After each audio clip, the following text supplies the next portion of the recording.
Hello guys and welcome. Happy holidays. We'll be starting very soon.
Okay, here we are. We are live again. It's been a while since last time I did a live stream. I hope my setup is still good. The volume, my voice volume, the game volume, they all looks okay, I guess. Yeah, it's so good to come back to Monster Hunter World. I've been really busy with Baldur's Gate in the last few months. Well, when I say busy, I've been having quite a lot of fun. That was such a great game. I'm really glad they also win the Game of the Year award as well, not long ago. But now it's, I think in Baldur's Gate we probably did 3 playthroughs. But we played on normal, and then we played on a tactician, and also have to make some videos for secrets you can find in Baldur's Gate. So when I was making the video, I was actually playing on the lowest difficulty, so that will be easier to rush through the game. But anyway, can you believe it's already end of 2023? This year is so fast. I mean, we talked about the Game of the Year. It's really a year of gaming, right? We have so many amazing games. I didn't really get a chance to play too much Monster Hunter for the majority of the year, I guess. In fact, let's actually take a look ahead. What game we had this year, 2023. In January was the first game. Oh yes, the Monster Hunter Rise actually released on PlayStation back in January. But by that time, I already finished the campaign 3 times. Once on Switch, once on PC, and the 3rd time on PlayStation. I played most of the time on PC. Did all the grinding, did all the anomaly. I really don't like the grinding in Monster Hunter Rise compared to World. That's just so much. The thing is, the grindiness in Monster Hunter World, you at least have a goal, right? You have all the decorations you can get, and you know what you're looking for. Most of the time, say, you know, if I'm looking for attack jewel, attack decoration level 4, I'll be just farming for that. If I don't get it, I know I didn't get it. If I get it, I get it. But in Monster Hunter Rise, the grindiness is sometimes you don't even know what you can get, or there's not a clear goal ahead of you. So you can basically augment your armor set with different skills, and you can also sacrifice certain skills for new skills, but you don't get a choice in that. It's all random. I'm sure there are some mechanic behind it. But let's say, for example, if I want to get rid of my Bloodlust skill from my armor, and I want to get a Frostcraft, so I just have to keep doing that. Have to keep press the button, farm for the material, over and over again, and I don't even know if that's a possible combination on that specific armor set. But yeah, so I didn't like that. But still, I probably spent maybe hundreds of hours in Rise back in the days.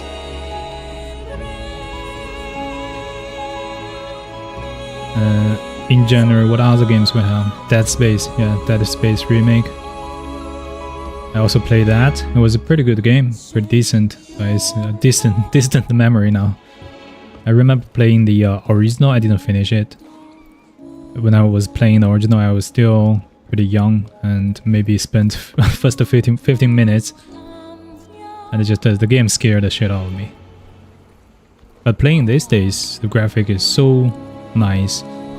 The only thing is, you know, I think it's a repeat topic this year, is a lot of games, their port on the PC is not optimal, and you always have, you either have to have a really beefy PC with a 40 series, or you have to suffer some frame drop, even on lower settings.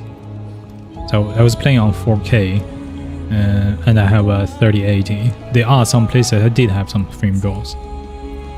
But yeah, still a decent game. If you guys haven't played it before, definitely recommend. And yeah, for everyone watching the stream, welcome to the stream, by the way. And we will be running a weapon workshop for Chargeblade today.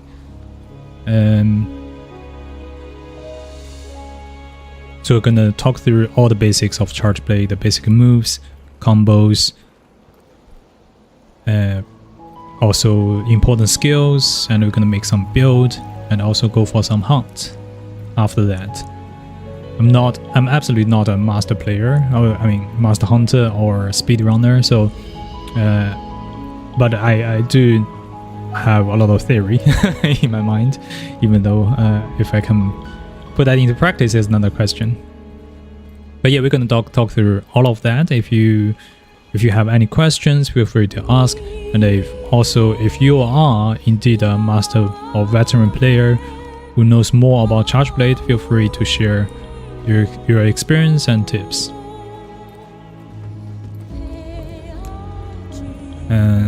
Today is the Christmas weekend, so I believe everyone is on holiday now, either traveling back home. I hope everyone is safe with your family. And if you're lucky, you're probably already sitting at home to be able to watch some live streams, play some video games for yourself. So that's the festival season start. Yeah, again, we were talking about video games for this year, right? So 2023 February, what do we had in February? Hogwarts Legacies. Yes, that was a surprising game. I didn't expect they can make such a good game on the Harry Potter topic anymore. But that was a decent game. It was an open world. It was a really nice looking. It does have some chores, like typical things you're gonna expect in games such as Assassin's Creed, collect things. But there are some really interesting stuff in that game. The boss fight, the combat is also pretty satisfying, so I did enjoy that. But unfortunately, I didn't really finish the game. I didn't finish the Hogwarts Legacy. That was because I think very soon after, there was another Monster Hunter clone, shall we say, Wild Hearts. That's from the EA. Again, that was surprisingly a good game. But I think they're shutting down server recently. But I did enjoy playing that game. They also suffer from the problem of horrible port onto the PC as well. I was playing on PlayStation, so I didn't have too much issue. But the graphic, you can see, the fidelity is much lower, even compared to Monster Hunter World. I think that game has potential to be a really good looking game. But it's just the way it was presented. Most of the monsters are so big. A lot of time you don't even see the entire monster themselves, and the particle effect is just overwhelming. But they did nail the weapon mechanic in some way. All of the weapons have their unique mechanic, and they're all very fun to play. I think that's the idea of this kind of hunting game. You really need to have different mechanic for different weapons that suit for different players' playstyle. Some people like heavy damage with a giant great sword, and some player like mobility, like playing with dual blade like a rogue, right? And some player like the more complex mechanic, like what's that stuff called in Wild Hearts? I don't remember the name. It looks like a stuff, and then you have different charge levels, and each charge level you can release a different attack, and the final charge was a huge great sword. That was satisfying.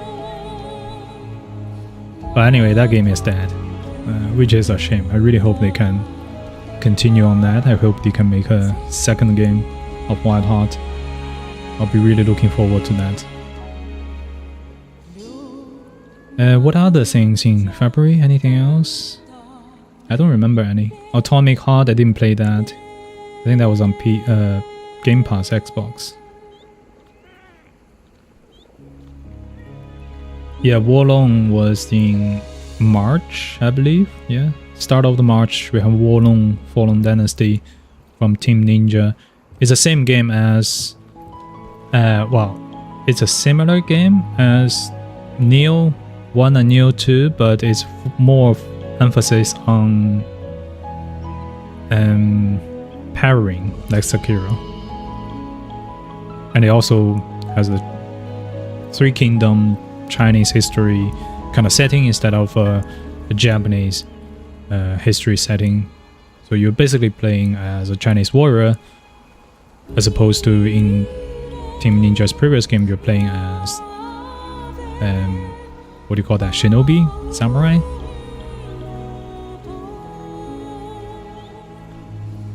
So yeah, that was a fun game. I completed the entire game, and also started New Game Plus on that as well. The Lu Bu fight was epic.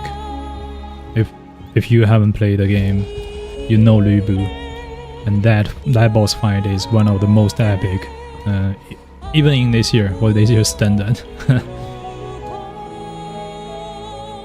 So, well, after Wolong, what else? In March? Yeah, The Last of Us Part 1, the remake. I don't know why they keep making remake for this game. So I didn't play that, and they also charged, what, £60? £69? That was crazy. Resident Evil 4 remake, that was a good game. I played the original one back in, I don't even remember, 2004, 2005. But the remake was amazing. It was very true to the originals. The graphic is much better. A lot of people I know, they are complaining about the voice acting of Ada Wong. But I actually disagree with well, I mean, I also like the original one as well, but I don't think the new one was bad. I think the new one is even closer to how a secret agent would sound like, right?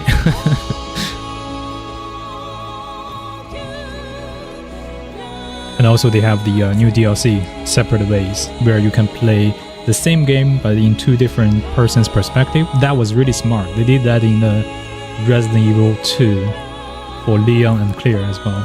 So that was a really smart way to make a DLC.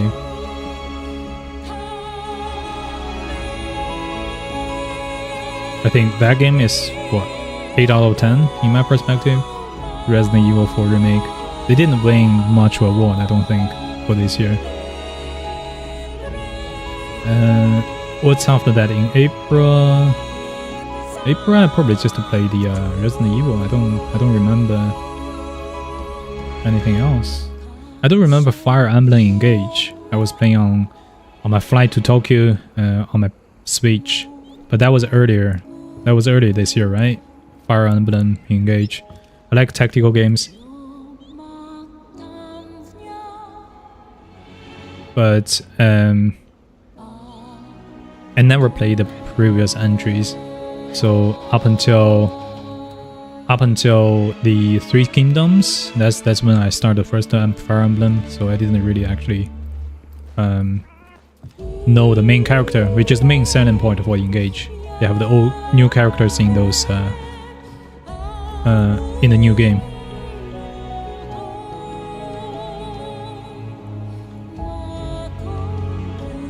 And after that time was just a few big hits in a row. You have Zelda, Tears of the Kingdom, you have Final Fantasy 16, immediately there's Diablo. Well, this was Diablo 4 even before Final Fantasy 16. And then Armored Core 6 coming out. And then Starfield. Also Cyberpunk Phantom Liberty DLC. Jesus, that's crazy. Spider-Man 2. And because it says Spider-Man 2, I never actually get a chance to play Alan Wake 2. Of course, Baldur's Gate, that just to take the majority of our times. But anyway, let's actually start learning the weapon. Sorry, I was being rumbling around.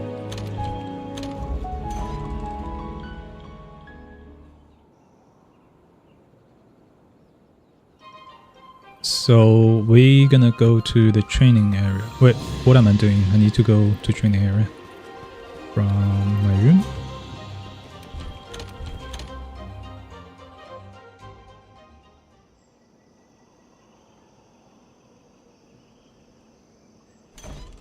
So let's go to the training area and learn some weapon basics.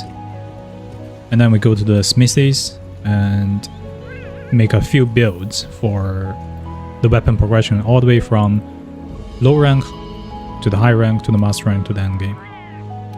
And then I can open the lobby, give people access, so we could go for some hunts.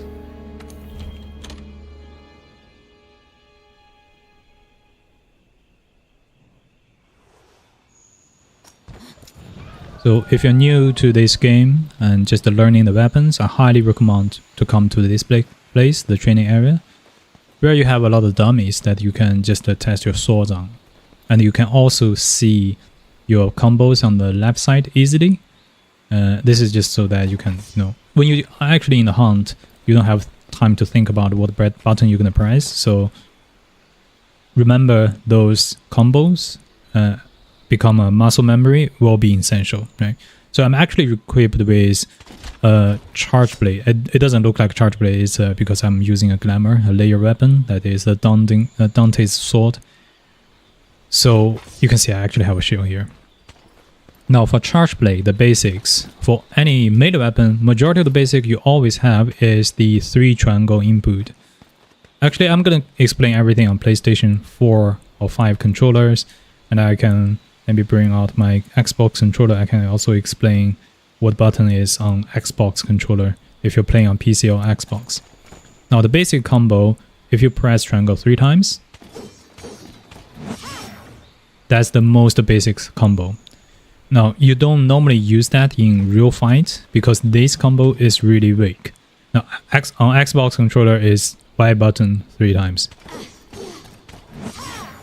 But you do sometimes use the first triangle input, that is the weak slash. Because using that, you can immediately combo into something else as well. Now, I mentioned that you don't really use this combo normally in the real fight. Instead, what you're gonna use is the circle button, which is the B button on the Xbox controller. So if you press down circle and release at the right time, you will perform this. Charge double slash.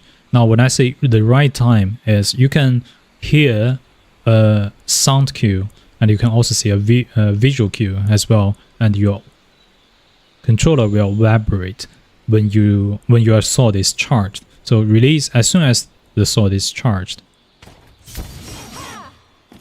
Now if you keep pressing down and not releasing it, you will do something pretty weak like this, not the double slash. And also if you are not pressing down the circle long enough, you're not going to perform the double slash. So press down circle, or B button on Xbox, release at the right time, like this. So this is the one of the most important move you have on Charge Blade. Now the reason for that is it will charge your sword. Now let's see if we actually hit the target. You see the icon on the top left, those icon looks like a little bottle, they turned yellow. And these are energy gauge. At the beginning, they all start from gray or white. You will be charging them from gray or white to yellow, and then you charge them to all the way to red. So that's how you actually charge a blade. That's why it's called Charge Blade. Now, these move, the double slash is the main move. You can charge your blade. After that, you have 3 options. You can either press triangle or Y button on Xbox to do this spinning slash. This combo is the most widely used. So you will use this combo to charge your sword for the majority of the time. Like that. Now the second option is after the double slash, you press triangle and the circle at the same time, or Y and B at the same time on Xbox controller. You'll do a shield thrust. Like this. This one also charge your sword. Now the difference is you don't move that much, and it's also very fast. There's a third option is press circle after the double slash. You'll do this. Also with the direction input, I forgot to mention that. So you will actually travel a certain distance, and this is just for repositioning. If I go right, now I can do this. I can also go back, like that. So these 3 combos are used for charge your sword. You just have to practice that. You have to remember the button press. Now let's actually charge our sword using this move. Now the sword is charged, and you can see the bottles are glowing hot red, and our sword looks really heat up, right? So that means it's overheated. From here we cannot charge our sword anymore. Any attack we do right now will bounce. Now that's a situation we don't want to be in. So as soon as your sword is in red mode, or your gauge bottle, your file gauge is in the red mode, we want to load those energy. So to load that, you press down R2 or right trigger, and then press circle or B button on Xbox controller. So R2, circle. Your charge your files. So you can see those bottle icons, they are filled with, let's say, milk. So these are actually called files, and we're going to explain what files are later on when we make the build. Just to see that, imagine that when we charge our sword, we gain some raw energy, but we cannot use them. To use them, we have to transform them into files. So to do that is just use R2 plus circle to charge your files. Now once your files are charged, we can consume those files. Now remember I said this move is important because they go into other combos. So after that you can do shield thrust, right? So after any shield thrust, if you press triangle and the circle again, you will consume your files. Now like this, if I do weak slash, triangle circle again,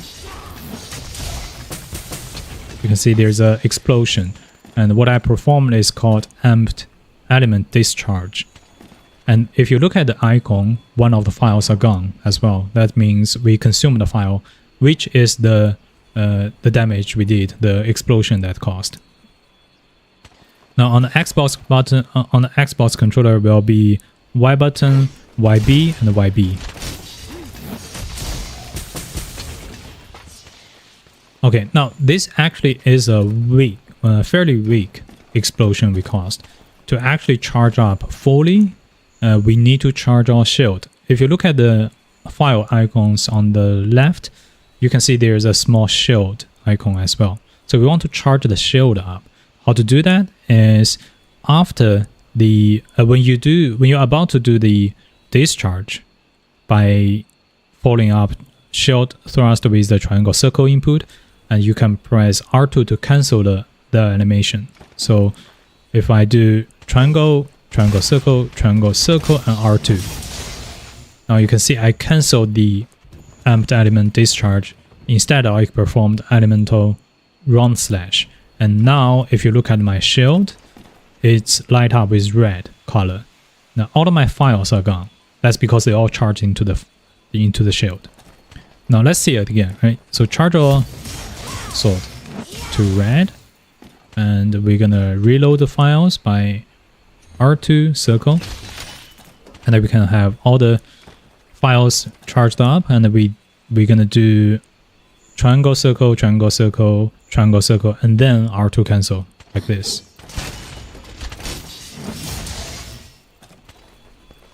So you press R2 or left red trigger just before you perform the amped elemental discharge.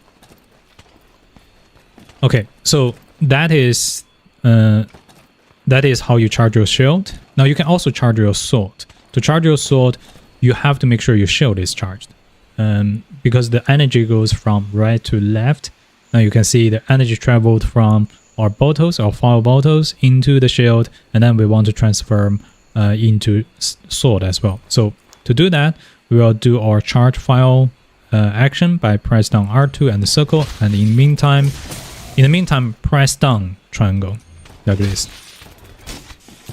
And you also have to release at the right time. There's a visual cue as well, there's a sound cue as well, so you will know when it's charged. Now, so you can see the sword is charged and our sword is glowing with light. Now what does it mean? This one will give you some benefit, and all of your sword attack will also deal fire damage. And also when our sword is overcharged, it's not gonna bounce. So it will actually grant you with the skill called Mind's Eye, which allow your sword not bounce when it's supposed to bounce. Okay, now we have files, we have shield charged, we have sword charged. Now we can perform our biggest move. The ultimate is called SAED, or Super Amped Element Discharge. To do that, it's the same as how you perform AED by following triangle circle input after a shield thrust. Now you can do triangle, triangle circle, triangle circle. There we go. That's the SAED. That's the heaviest hit moveset of Charge Blade. Let's explain on Xbox as well. So for Xbox controller, you're basically pressing Y button and follow up with YB and YB.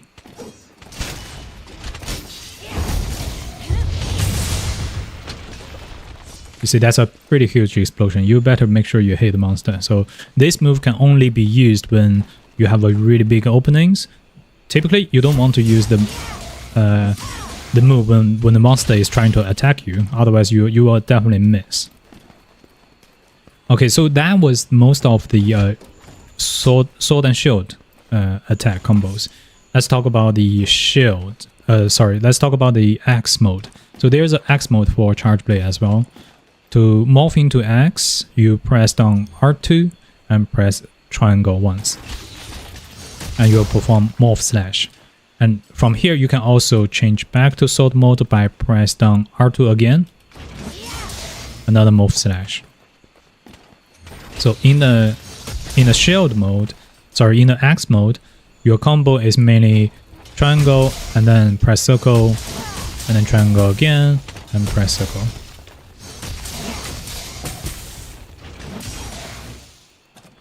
So X mode obviously hit heavier than your sword mode, but it's definitely not as heavy as SAED.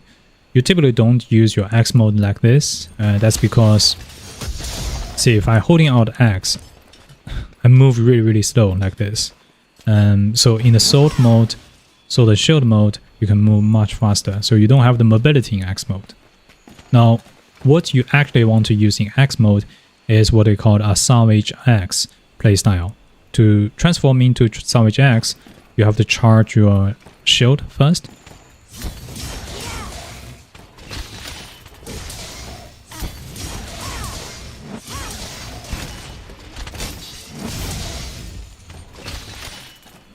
Now our sword and our shield is charged, and we have the files. We want to perform. Remember when we do the round slash, we cancel out AED with the R2 input so that we can charge the shield. And this time we want to cancel the AED with the L2 input. So like this. L2 now. And then you swap into what's called a Savage X mode. Now you can see the X is glowing with lightning. In this mode, your main combo is triangle, circle. It's the same as X mode, triangle, circle. Now you can see each circle input will consume a file. So whenever all of your file is consumed, you will leave Savage X mode, indicated by the glowing X next to our gauge icon. But you can recharge it. Simply just go back to sword mode and recharge your files and load your file before it runs out. Now you can see our X is back. So make sure when you are in this mode, you want to consume your file, and before all of your file is consumed, you want to swap back to sword and shield mode, charge your sword again, and then reload, so that you can do your Savage X infinitely. And there's some more there are some more combos about Savage X in specific situations, which we can talk about a little bit later on. For now, let's see if there's anything else. Now, remember we talked about SAED. Takes a long time to perform.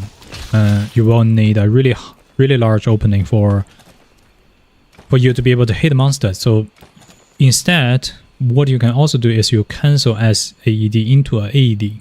To do that, you have to pull back your joystick and press triangle just about you're about to perform the SAED. So the last triangle circle input, you pull back joystick and press triangle. It will be pull back joystick and press down Y on Xbox controller like this. Triangle circle, SAED, pull back joystick, triangle, and then you actually perform an AED instead of SAED. Let's try to do it again. Pull back joystick and triangle. So this move is actually fairly useful, especially when you're fighting a more agile monster, and then you want to do a SAD, and you can see they are about to move, and you quickly just cancel it out. Let's charge our shield again.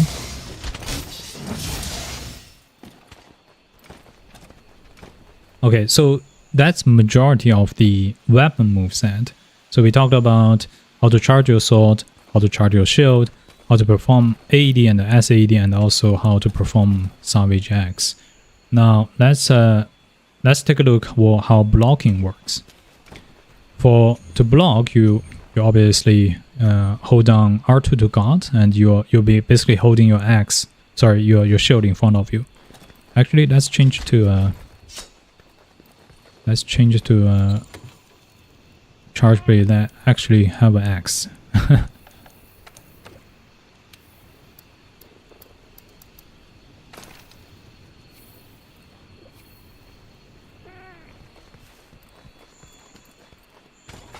There we go. Now that's more obvious. I have a shield here. So press down R2, you will guard, or red trigger, and this move will allow you to guard some damage like that. Now, one of the benefits of the guard is, let me just quickly charge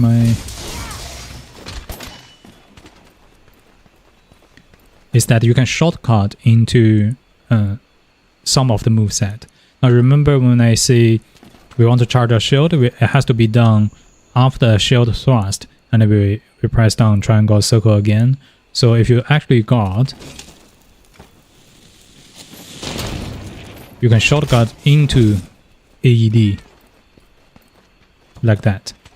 So that's the benefit of the guarding. However, if the damage is too big and you get knocked back too far, you wouldn't be able to do that. Now this same goes for SAED as well. So if we just block now and then triangle circle, immediately we will perform SAED. Now this is guard. This is just a normal guard. In Charge Blade, there's a special concept called guard point. What is guard point? It's a special guard. Basically, the guard is not performed by press down R2. It's actually performed by some of your moveset when you put your shield in front of you. So, for example, like this spinning slash, that's the third move of your sword combo. You put your shield right in front of you. If the monster hits you at that moment, you will perform a guard point. It counts as a guard, but better. Now, some of the move, including the spinning slash, as well as when you morph into X mode, like that moment, they can all count as a guard point. So let's actually see if we can pull that off.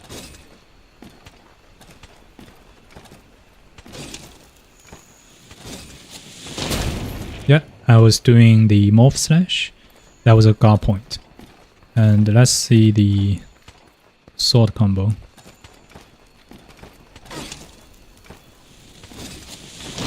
Sorry, I didn't manage to do the combo in time.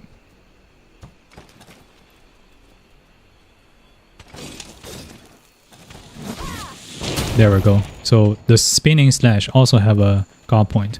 Now another one is when you just draw if you use R2 to draw your weapon, you draw into an X.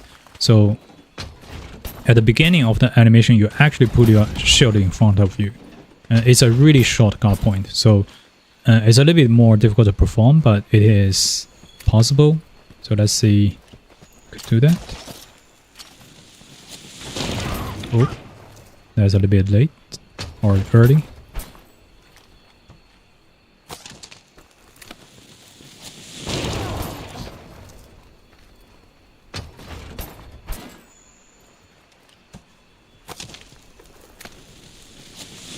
Ah, there we go. Now I did it.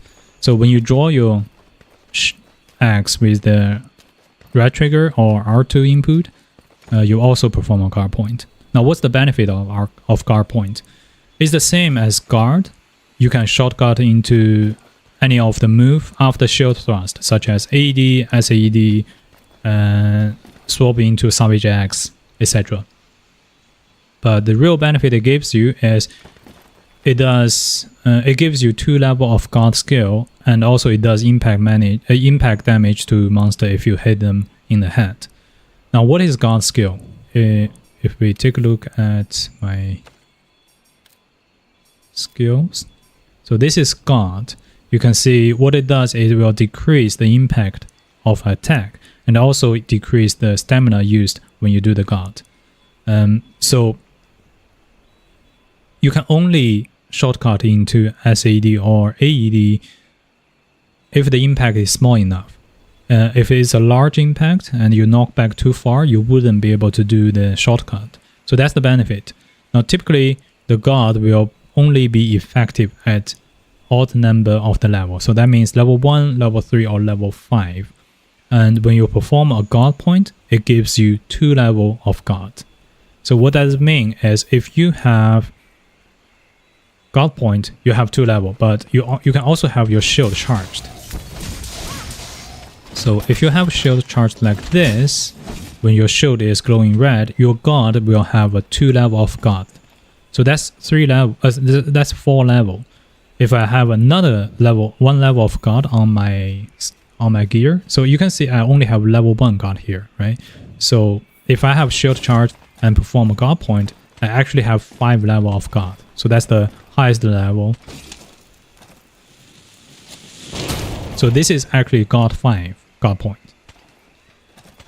But instead, if you have level 5 guard on your gear, and you're gonna have level 9 guard basically. So you can basically guard anything, but make sure you have the guard up skill as well. So that's the benefit of guard point. Now, how to perform guard point is obviously you need practice, but among all of those moveset, the one I mentioned, the spinning slash, oh, I didn't fuck that. The spinning slash, the draw weapon, and the morph into X mode. The morph into X mode is most consistent. It's the easiest to perform and it has the longest time. So this one is the easiest to perform. But the spinning slash is fairly difficult. Let's see. Nope. Oh, I did it. Yeah, so it's difficult to perform. It's more situational. However, what you can do is you can use your morph into X to prolong your guard point. So that means when you do the spinning slash, you have brief moment and you immediately morph into X. Basically, you're just gonna prolong your guard point at that time. So make sure you practice, heavily practice on the morph slash guard point.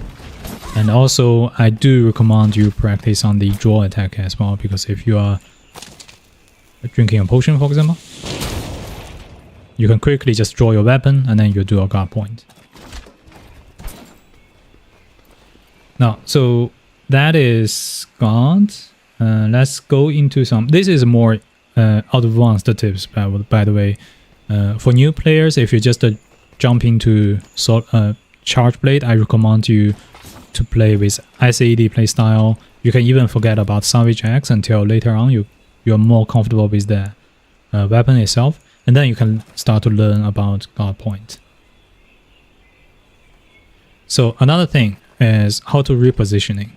Now remember I talked about after you are charged the slash, you can perform this sliding slash by a direction input and a circle. So this is give you quite a lot of movement. You can dodge away from the monsters. You can also, in fact, this actually fit into our SAD playstyle very well. So let me show you this. Now, when you charge your sword and shield, sometimes you just move. You're gonna move a little bit, right? So you are too close to monsters. If you do SAD now, you're not gonna hit. So what you're gonna do is, after that you do the sliding slash and then put some distance between your monster, and then you do the SAD, so that you can put some distance between your monster and you make sure your files hit. Now another mobility is you can do side hop. After any attack, you put in a direction and then follow up with a X input on PlayStation, and that will be A input on Xbox. You do this side hop. You can only do side hop left and right. You cannot do front hop back. Otherwise, you're just gonna do this, the roll. Now, there's a more advanced tip as you can actually do the side hop in stationary instead of following up with any attack. You can quickly press down R2 and L2 with a direction input and then press X button. You can do this. See, in stationary, you can also do side hop. However, you have to be really fast. Otherwise, if I do slow, let's try. I do slightly slower. I cannot do it anymore. Oh yeah, that, you see, I put up my reticle like that. I'm actually gonna use my cylinder shot in that case. So R2 and L2 in quick succession with a direction input and X button to set hop like that in stationary. But normally you can only do set hop after a move, weapon attack.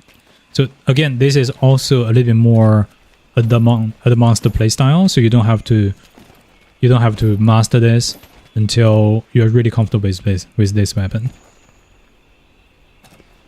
Another thing is, it's a quite interesting stuff. I think it works for all the weapon. Is when you sheath your sword and shield, when you sheath your charge blade, the sheath animation is really slow. In fact, charge blade is probably one of the slowest of all the weapons. So this sheath animation make you very vulnerable. You cannot do anything there, and the monster can easily attack you. But when you are next to a ledge like this, right? So when you just about walk down the ledge, and if you press down the sheath button, which is R1 or red bumper on Xbox, you are sheath immediately like this. You see? I completely canceled the sheath animation there. There's no sheathing animation. Just so for reference, the normal sheath looks like this. But if I have a ledge here, it's gone. Another thing. Okay, so remember we charge our sword, and we said when the sword is red hot, you cannot attack any weapon. Attack will actually bounce. So we need charge our sword to have Man's Eye.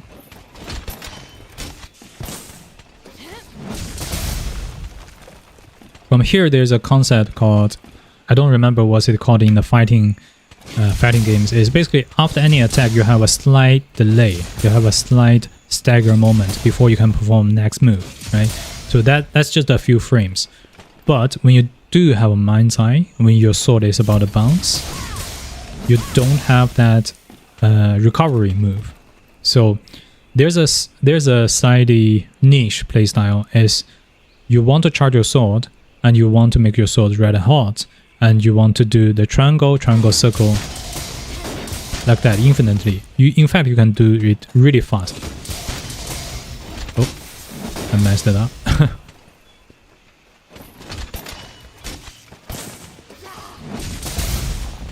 Okay, let's make our sword red hot again.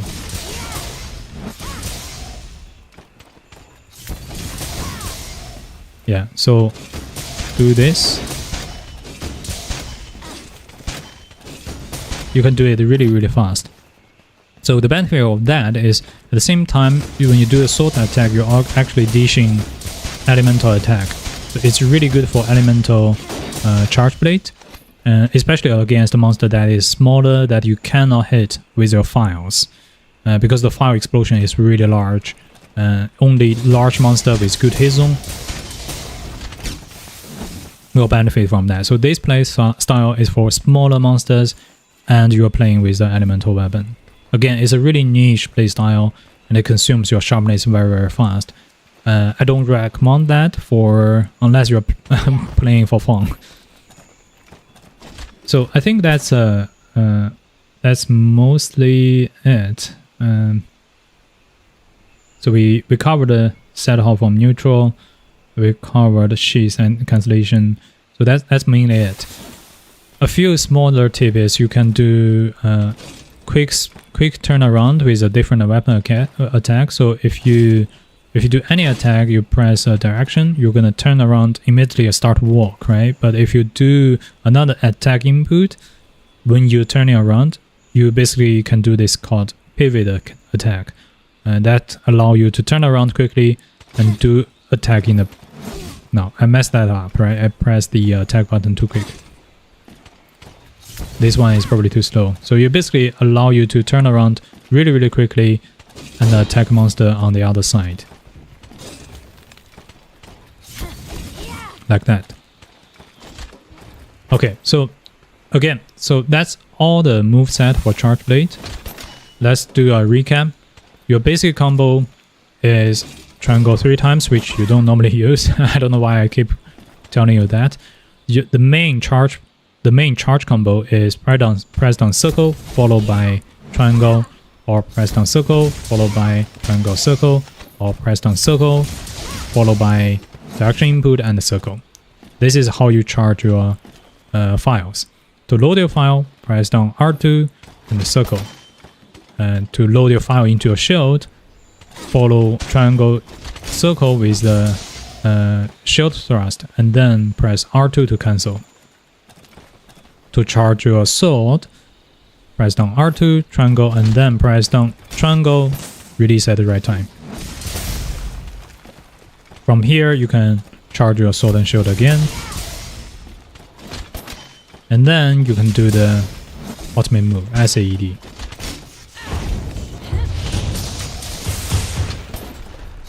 A different playstyle for Savage X is charge your Sword and Shield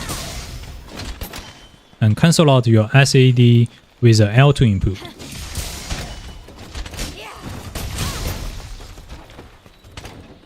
The best combo in this mode is triangle, circle, triangle, circle, triangle, circle, basically. You can do that as long as you have files.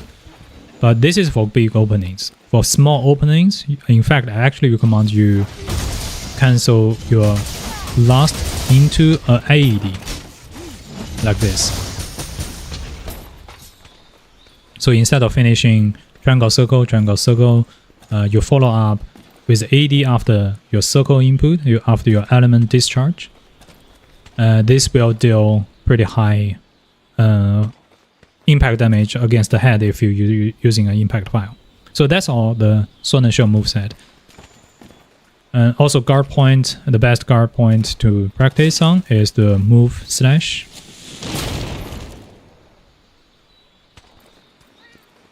You can also perform your guard point with triangle set. Well, if you are positioning right, I'm not demonstrating it correctly. Like this. Still no. Come on, you can do this. There we go. And also you can do your guard point when you draw your weapon into an X by press down R2.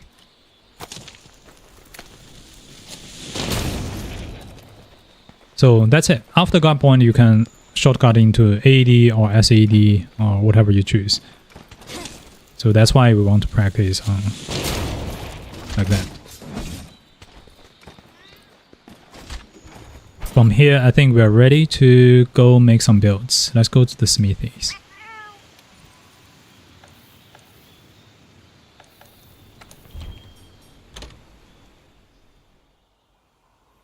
Oh, that's good. I covered all the move side.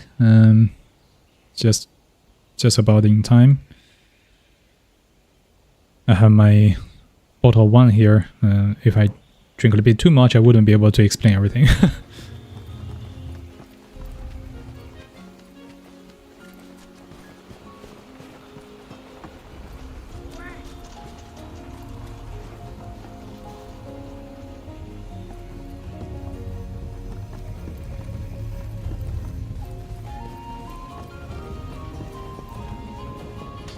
So before we explain all the builds, we need to talk through some important skills. The most important skills for Charge Blade, so they are important skills for all weapons. They are important skills for melee weapons. And then they're important skills for Charge Blade. Charge Blade, in fact, is the most skill demanding weapon of them all. One of. I think it's I think it is the most. So this for all the melee weapon messed up again. So for all the melee weapon, what you're looking for is quick weakness exploit. What it does is it gives you affinity. What is affinity? Affinity is basically critical chance. Now 30% affinity, that means of all your weapon attack, 30% of the chance you're gonna deal is gonna be critical attack. So because we are dealing critical attack, you also need critical boost. Critical boost will boost the damage of critical attack. Why weakness exploit is so important is because basically this skill gives you the largest benefit of all other skills. Now at level 3 you can see it gives you 30% affinity when you hit weak spot, and then 20% more on the wounding part. Now weak spot, it depends on the monster. You can look at the Hunter's menu. Most of the time, let's say it's head, and then also if you wound the head, basically either do a clutch claw, you will deal 50% chance is critical attack. You want to bring this affinity to 100 in total, so that all attack are critical attack. That's the most efficient way to play any melee weapons. Now, other things that can boost your crit affinity are critical eye. You can see I have level 7. That's give me 40%. And also agitator. Agitator, you don't need that until I guess mass strength. But at level 7, it gives you 20% of affinity when the monster is agitated. What does it mean a monster is agitated? That means they are enraged. So to put a monster in rage is fairly easy. You can just clutch claw onto the monster's head and then slap them 3 times or slap them into the wall. The monster will immediately go in rage. So I can show you what I mean by that later on. So these are for melee weapons. But for Charge Blade, the most important skill is focus. Now what does focus do? It will increase the gauge fill rate, and also it will reduce the charge time. Now in the gauge fill rate is how fast you can charge your sword from gray to red, and then you can charge into your shield. Then reduced charge time is the amount of time you have pressed down circle before you have to release it. So this is fairly important. Even from the beginning of the game, when you start to use Charge Blade, I do recommend you start to use focus straight away, because that will influence your playstyle. At the end, you might become a muscle memory of how long you have pressed down circle to charge your sword before release it. If you're not using focus, you are not gonna get used to that time. So it will become a muscle memory. Now the second most important skill is capacity boost. What capacity boost does is will give you 1 additional file. So if I go here, well actually I cannot see it now. So normally Charge Blade only have 5 files. If you have capacity boost, it will give you 1 additional. You have 6 in total. So focus and a capacity boost are most important ones. Now the less important ones are artillery. Artillery is for SAED playstyle mostly. It will benefit Savage Axe playstyle a little bit, but SAED playstyle will benefit from it most. So now it's good to talk about the file damage, right? So for the Charge Blade, you have 2 different type of files: element file or impact file. In fact, let's actually take a look. So you can see there's a Fatalis Charger. On the right side, in the file type, it says impact file. And then, as opposed to this Charge Blade, Kujar Stormgram Ice Charge Blade, it says element file. So the difference between them is one is, let's say, physical damage, the other is elemental damage, and this one specifically is for ice damage. Impact file is slightly special. It does impact damage. What does it mean is if you hit monster in the head with the fire attack, it has potential to knock them out. So there's a knockout gauge. It's kind of like a hidden gauge as a health gauge of monsters. If you attack them in the head enough and deal impact damage enough, they will be knocked out. They will topple, and then you have a really large opening that you can perform SAED. So that's the benefit of impact file. Majority of the time, you want to hit your Charge Blade to the monster head. For elemental file, on the other side, you deal element damage. It doesn't deal impact damage at all. So if you explode your files on monster's head, it's not gonna KO monster. Again, another thing, the file damage, it doesn't crit. Impact file, it doesn't crit, right? So that's why artillery come into place. What does it mean it doesn't crit is you see the weakness applied, and critical eye gives you affinity. Those will only influence your physical attack when you're slashing with your sword or your axe or your savage axe play. The raw damage part will be critical. However, the fire damage on the other side, the explosion you see is a fixed attack power. It's not gonna crit. So that's why you need artillery. Let's find the artillery skill.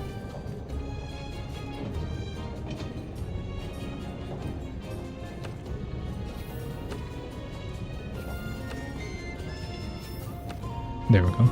So artillery will increase the firepower by 10%, 20%, 30%, 40%, 50%. So that's obvious. When you actually want to min-max with the SAED playstyle, you want to max out artillery. So that's the less important skill for charge blade. It brings out the damage, so it's obviously you want to max out at the end game, but at the beginning of the game, you don't need that. Or it's good to have, should I say. Now another thing is obvious guard. We already mentioned before. Oh, sorry, we were talking about the files, right? Let's go back to the element damage. So the difference between impact and element is impact does impact damage, element deal element damage. Element doesn't KO monsters. And also their explosion when you do SAED is different. Impact file deal explosion in a straight line. When you do SAED, it's a straight line. But if you have an element file, your SAED is actually a cone. So it's a larger area. So that means when you do an elemental charge blade, you probably want to find a monster that has a body big enough to be able to take all the hit. Otherwise, you know, if you're fighting a Jagras, a Great Jagras, even them, they are too small. Or maybe even Anginas, they are too small. So you don't want to use elemental SAD playstyle against them. So the way to improve your file damage on impact file is artillery, and there's another way to improve your elemental attack is obviously you use elemental attack decals. So there are some decorations or jewels that's called ice boost or dragon boost, etc. Those will increase your element attack part of your charge blade. You have two part of your damage is raw attack and elemental attack. So you know that that's the difference.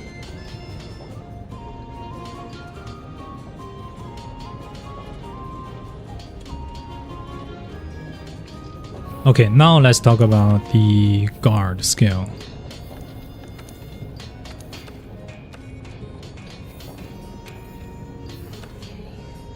This one. So the guard skill will give you a block strength. What does it mean is it will decrease the impact. The less the impact, the higher chance you, well, it's not a chance. So if the impact is too large, you're not going to be able to shortcut into SAD or any other move after you guard the attack. And you also deplete quite a big chunk of or stamina. So what you want to do is, as I mentioned before, you want to use guard point. Guard point give you 2 level of guard, and then you want to charge your shield. Charge your shield give you 2 level.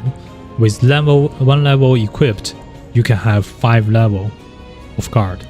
So that gives you, as described here on the screen, it says massive decrease in the impact, and then reduce stamina depletion by 50%. That's quite a big chunk. Now I didn't mention before, guard will deplete your sharpness as well. But if you're using guard point, the amount of sharpness depletion will decrease as well. So you always want to use guard point to guard instead of using normal guard.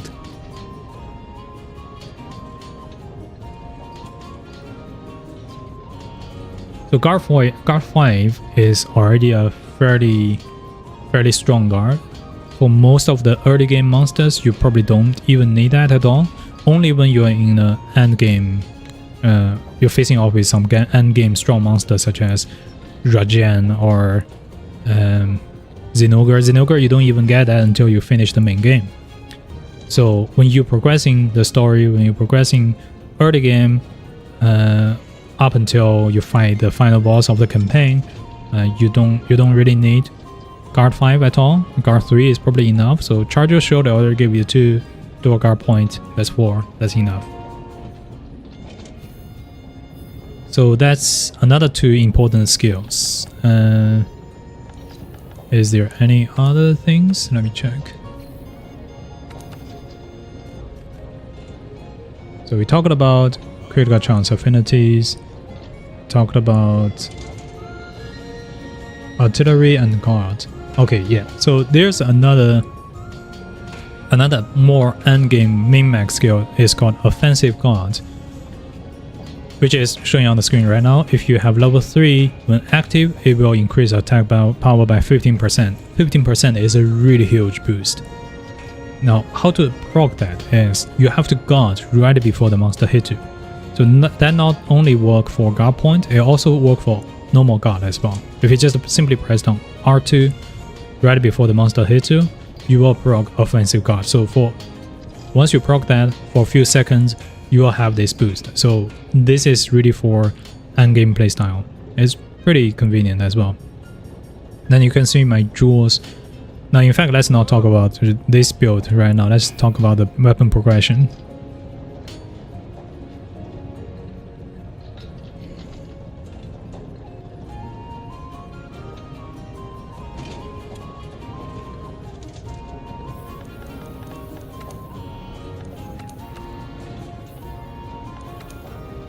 Let's take a look at the weapon first. For the weapon, for the entire game, there's three different ranks. You have low rank, you have high rank, and then you have master rank. Low rank and high rank is the base game, and then master rank is Iceborne. So because the state of the Monster Hunter World right now, all the releases are out, all the events are out. There's no point to grind between high rank and master rank anymore. So your progression is finish the entire campaign, go straight into master rank, and start to farm from there. But when you progress the story, obviously you need some help, right? So a lot of people they wouldn't recommend this, but let's take out this weapon. This first line called Defender Tree. And this is a raw charge blade. It is a blast of charge blade. Blast work for most of the monsters, and it has an insanely high damage for low rank and high rank.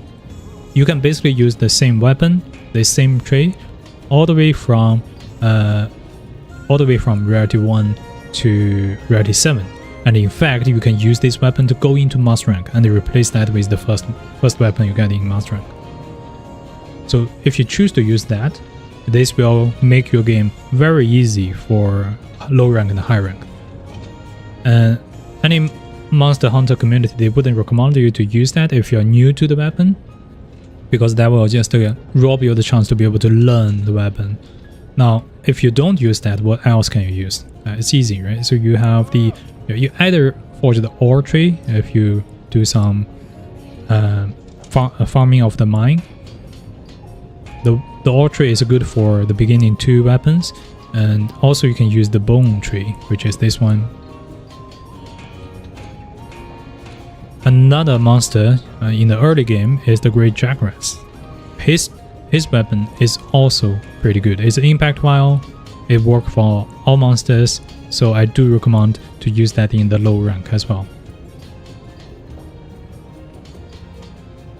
So if you actually go into the high rank, the end game high rank weapon is from, I guess, Diablo, if I remember correctly. Here's Diablo, yes. So this weapon, Diablo's Tyrannist level 2, is the best weapon, is the highest damage for charge blade for Monster Hunter World base game. That means including low rank and high rank before you go into master rank. This is the most powerful. So if you do want to grind, this is the weapon you want to use. Although it's gonna take you some time because they require the horn from Diablos. You have to break their head twice. Now for the armor for low rank and high rank. So let's cover lower and high rank, and then we go into master rank. For armor side, again, low rank, you can craft anything. It doesn't matter. You will go into high rank really quickly. So you go into high rank when you take the quest where you fight Diablos and Rathalos. For low rank, at the beginning of the game, forge anything that gives you high defense, basically. So that basically, whenever you fight a new monster, chances are their armor has higher rarity and they have higher defense, and use that. It will increase your survivability. Now, what if I have to recommend, right? The Bone Tree is really good because it has health boost. And also on the chest you have attack boost, obviously. So I didn't cover health boost. Health boost is an important skill for any weapons. That include all the ranged weapons as well as the melee weapons. So for any weapon you need level 3, at least level 3 health boost until you reach Fatalis, until you kill the Fatalis, that's it. Fatalis is the absolute end game monster you have to fight in this game. After that you're gonna get this skill for free, but before that you always want to make sure you have 3 levels of health boost. Now health boost deco can be melded or crafted downstairs, which I can show you later on. But if you don't have the melding materials, use this bone helmet. And then other than that, anything you can find with health boost or attack boost are good for low rank. Now for high rank, on the other side, I also recommend you start to use bone because it has attack boost to give you a little bit more attack power. But instead what we need to focus on is, I mentioned before, the absolute mandatory skills for Charge Blade are focus. So you have a bunch, right? So there's a special armor set called Damascus. And you can see if you have a chest and you have a waist, you will have 3 level of focus. So that basically you are all set for base game with these two armors. So you want to use chest Damascus and the waist Damascus. Now for the head in high rank, you want to look for a weakness exploit, and there is an absolutely OP headgear which is called Dragon King Alpha, and it gives you 2 levels of weakness exploit. So that gives you already 2 level weak axe and 3 levels of focus. And then on the hand we just need another level of weakness exploit. You can use Tail Thrust Beta. Now what we use on the leg is, we're still missing one skill, that is capacity boost. Let's see if we can find one. Okay, everyone's favorite weapon, favorite monster, Dodogama Beta. It gives you level 1 capacity boost, and you can get that really early in the game, by the way. I think it's the first monster you're gonna fight in the Elder's Recess. So make sure you forge that. Now recap, high rank, what you're looking for is Dodogama legs and Damascus chest and the waist, I believe that was focus. Yeah, Damascus chest and the waist. And on the hand you want to have Teostra, which is weakness exploit. And then on the head you want to have the Dragon King Alpha. So that's this build can last you all the way to master rank, even the first few rank, 2 rank of master rank. Use this armor set.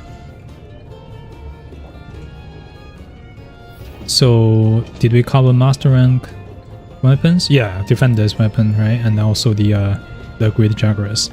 Okay, so when we go into master rank, you are using either defender's weapon or you will be using the Great Jaguars. So from here you can actually immediately, when you go into master rank, Iceborne, you farm a few Great Jaguars. You want to forge it into Saber Maw level 1 and then all the way to Saber Maw level 2. This again is a very powerful early master rank charge blade. It has impact vials. So you can use that for quite a bit. Now from there, you're already in the master rank or high rank, or high rank armor set is probably not going to be useful anymore. So in master rank, what armor set we're going to use? Basically, it's the same ideas, but there is a very OP headgear that you can use for quite a while. think that was for Brachydios. There we go. Yeah, so the Brachydios is the normal Brachy, not the Raging one. The normal Brachy will give you level 1 capacity boost and 2 level agitator. So you basically have the a capacity boost handled. You should be using this headgear until you fight Raging Brachy. Raging Brachy is a very difficult endgame monster, but use that before you actually manage to get his gear. Now, what about the rest of the gears? You can also use Damascus. Actually, Damascus, I think it's a fairly high rarity in mastering. Yeah, it's a rarity level rarity 11. So you're not gonna forge them very early on in the master rank. So instead, what you can forge is Duratoda's leg, which gives you 2 level of focus. And this will basically used all the way until you can actually forge Damascus. So you want to replace Duratoda's leg with Damascus chest piece and the waist. But later on in the game. In the meantime, use Duratoda's, and I think you can use Glavenus as well for another level of focus. So you have 3 level focus from the leg and from the gloves. On the head we'll be using Brachydios, and on the chest we can use we can exploit which we're gonna find for Rathalos. Yes, so Rathalos chest give you 2 level. You just need another one, any chest that give you another level. Definitely not Teostra because it's really high rarity.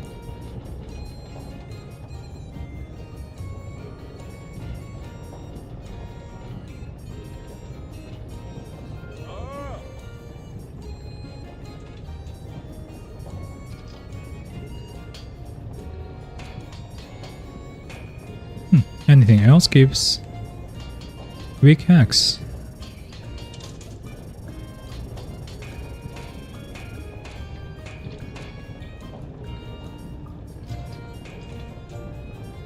Okay, I guess not. You probably have to suffer it until you can actually reach Teostra and Damascus armor set.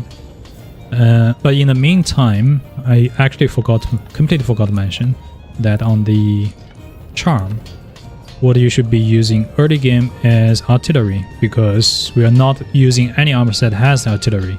So you'll be using the artillery charm, and you can upgrade all the way to level 3. That gives you 3 levels of artillery. So it's going to be very useful.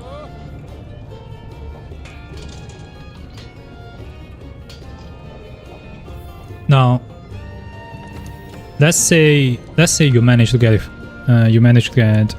the Damascus. So let's recap on the armor set.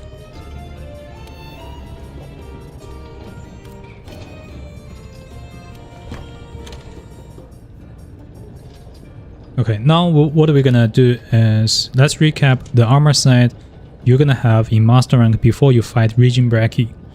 That is Damascus chest. You can either use alpha or beta. It depends on what kind of deco you have or what kind of style you like.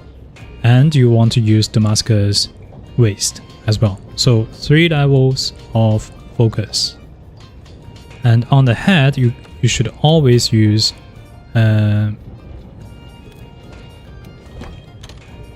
Brachydios until you find Raging Brachy.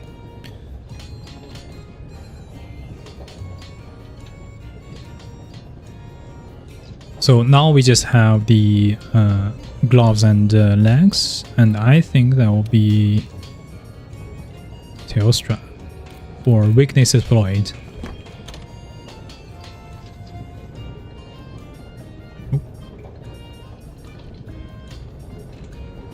Right, 2 levels of weakness exploit on the gloves.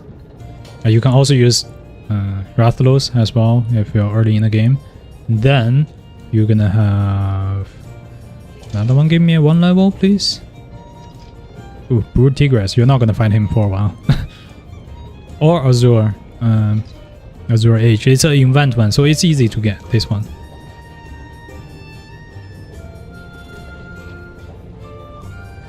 So let's say if you fought Region Brachy. Now this is where actually before we go into Region Brachy, let's talk about the master rank late game weapon. So we mentioned we're gonna use Greedy Jagras level 2 for the beginning. Where's Greedy Jagras?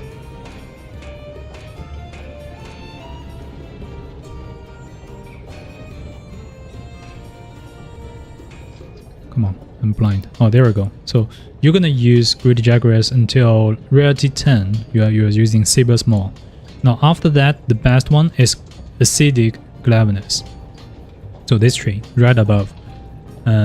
If you forge that all the way to rarity 11, rarity 10 is good enough, but rarity 11 is the one you want. It's an impact file. Again, impact file works on all monsters as opposed to elemental files. Now after that, what you can also get is the Gold Rathian, if I can find him.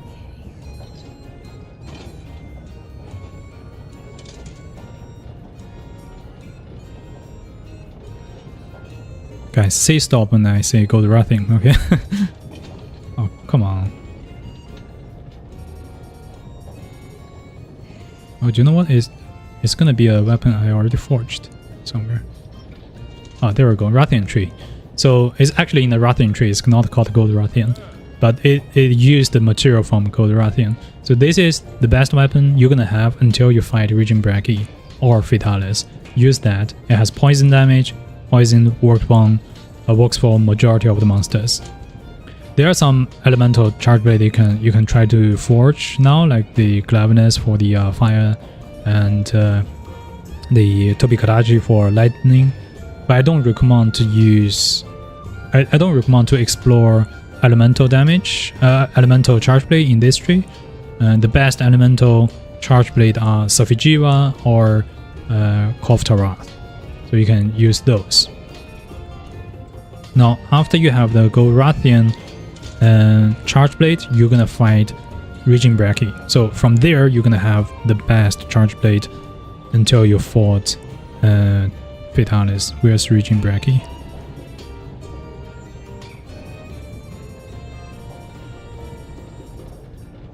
There we go. Oh, I'm surprised I never forged that. So yeah,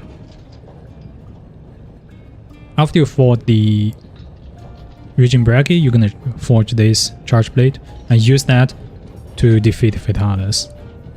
Or you can even use the Gold Rathian one. I think that's the one I used.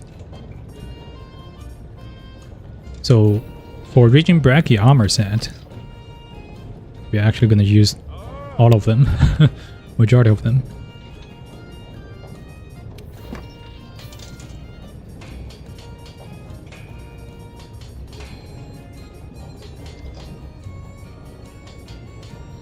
So this is where your playstyle actually opening up. We're gonna use Region Brachy head. Finally, our Brachydios head is gonna be replaced. You can see it has 1 level of weakness exploit, but in fact, you might want to use the alpha version because it has guard. It really depends on what kind of deco you have, and then you want to use Region Brachy chest. Sorry, not Region. Don't use the chest. We want to use Damascus chest. You want to use Region Brachy gloves, so you have artillery and agitator, as well as Region Brachy waist. So if you look at these two armor set, you basically have 5 level of agitator between them, but you have another 5 level of artillery as well. Now you might ask, artillery cap at level 3, why do I need level 5? That's because Region Brachy also have this skill. It's called Brachydios Will. At level 2, it will raise the maximum level for agitator from level 5 to level 7. At level 4, it will raise the maximum level of artillery from level 3 to level 5. So that means you can have your agitator all the way to level 7, and you can have artillery all the way to level 5. So these are very powerful. It's basically raising the cap of these skills. Normally you can only have level 3 artillery. At level 5, your fire damage will be increased by a whopping 50%. So that's quite a lot. Now these two armor piece is really OP. And obviously we're gonna use Raging Bracky legs. So between the leg and the head, we're gonna have 3 levels of weakness exploit. So you don't really need the deco at all for them. Now what about the chest? Our chest is obviously we're still gonna be using Damascus. Now this chest is just so good. You can never go wrong with this on charge plate. Forge whichever one you want. Oh, by the way, defense boost is not a very good skill.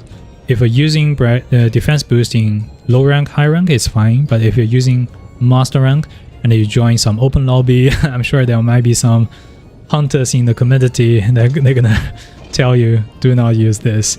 Kind of like a patronizing. But the reason for that is defense in general is not gonna be very effective.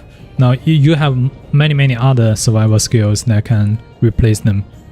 Basically, to sacrificing the decals and the skill slots for defense boost, you might better off to sacrifice them for use somewhere else, like divine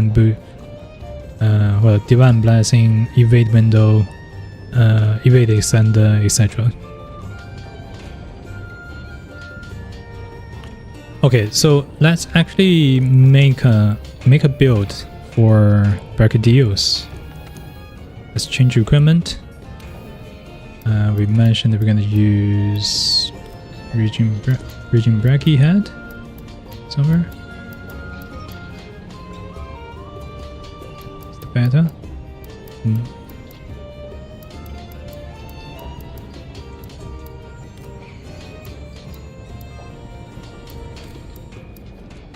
Probably this one. And Damascus chest.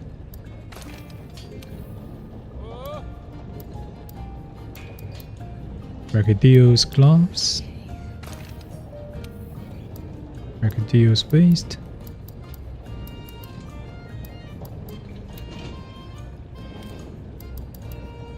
Wait, I never forged that? That's insane. Oh, there we go.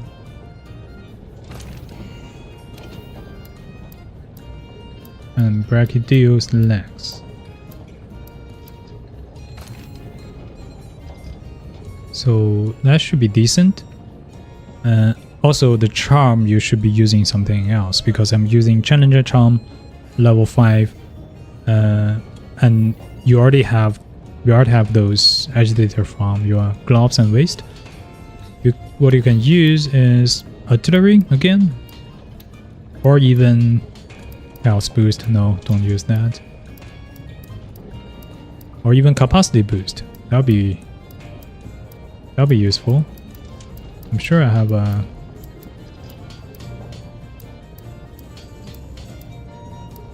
artillery.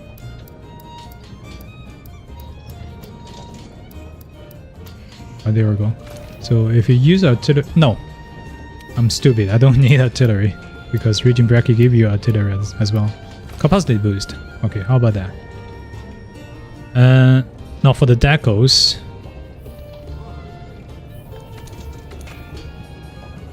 Just remove everything.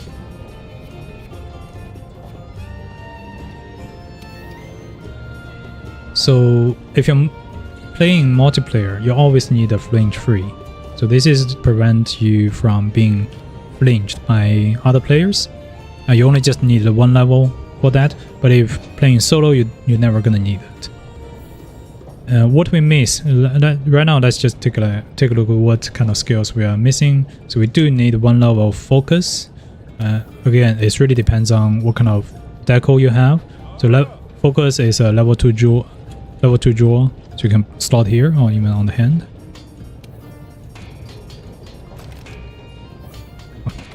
One button again. So focus also comes in on level 4 jewels as well. But you're gonna have another skill attached to it. So you can add, if you are lucky enough, get a Charger Vitality, so that's very good for early game, for even end game before you fight Vitalis. And Charger Evasion is also pretty good. So these two are the one you're looking for. But right now I have Charger on my level 2, so that's already good enough. From here we can... Okay, let's change the weapon to Brachydios.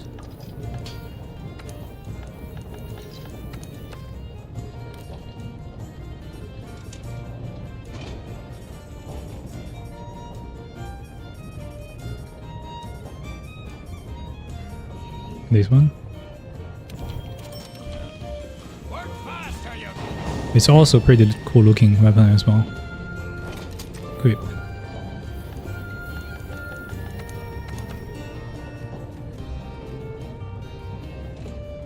Now from here you can just go crazy, right? We want to make sure our affinity is at 100%. Right now on the paper is 0%. So, but we do need to consider we have Agitator as well. Now let's actually bring Agitator all the way to level 7.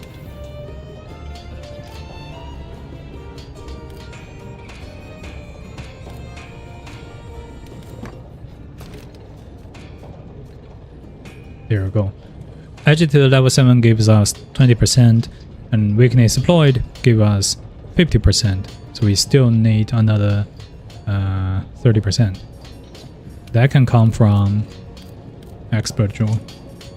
Now these two are very rare. It really depends on if you're lucky enough. You probably need all the way to level 7. However, this Expert Jewel also, Expert skill also come from level 4 jewels with other skills.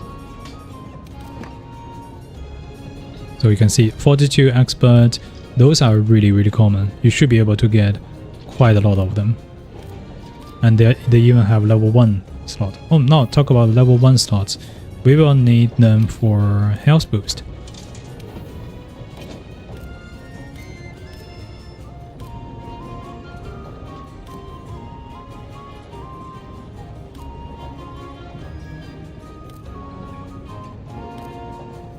There we go.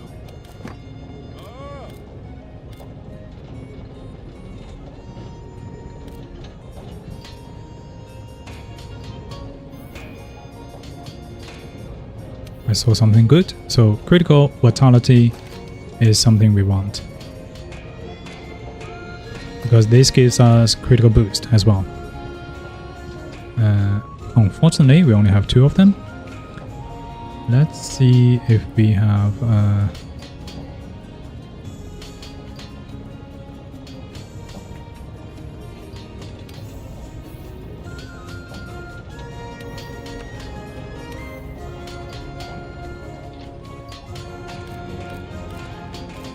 critical eye. Well, I cannot assume you have these kind of jewels, right? Because they are really rare. I only have 2 of them after over 1,000 hours of gameplay. So what you can use if you don't have them. Fortitude is also pretty good because Fortitude gives you 40% attack boost. Sorry, 15% defense boost and 10% attack boost after you died. And if you die twice, you will have 20% and then 30%. So you always need 1 level of that. Maybe Resistor if you're fighting Fatalis. The rest can probably just go on level 1 slot.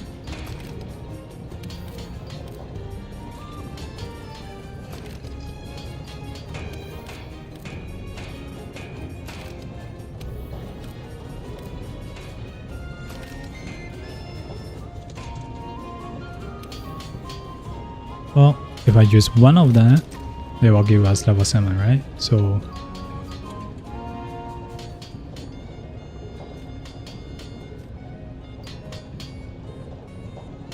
oh, that's too much. Actually, we don't need level 7, we just need level 6.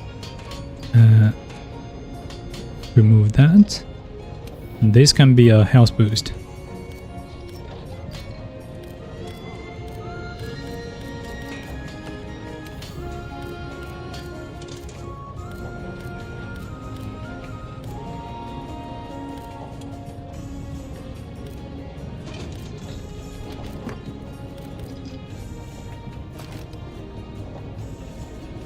So yeah, so that should give you 100% affinity. That's 30% from critical eye, 20% from agitator, and 50% from weakness exploit.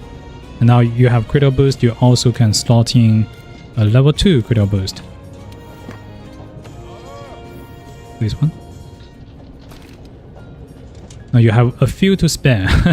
You can decide what you want to use.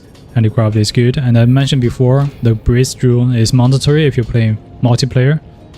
And another level 2 Destroy is also good. Destroy or kill, or even actually Challenger is a level 2 as well if you don't have these Challenger jewels. So this should be a decent, well, armor set wise. Armor set wise, this is a decent one for you to fight Fatalis. Raging Brachy head, Raging Brachy glove, waist and the legs, and also Damascus chest. But you have to upgrade, augment your armor set and upgrade them all the way to level 20. Otherwise you are just gonna be one shot. Okay, so what if you fought Fatalis? What if you already have his armor? And then this is where it's actually gonna go crazy. Let me check my build. So I have a few different builds.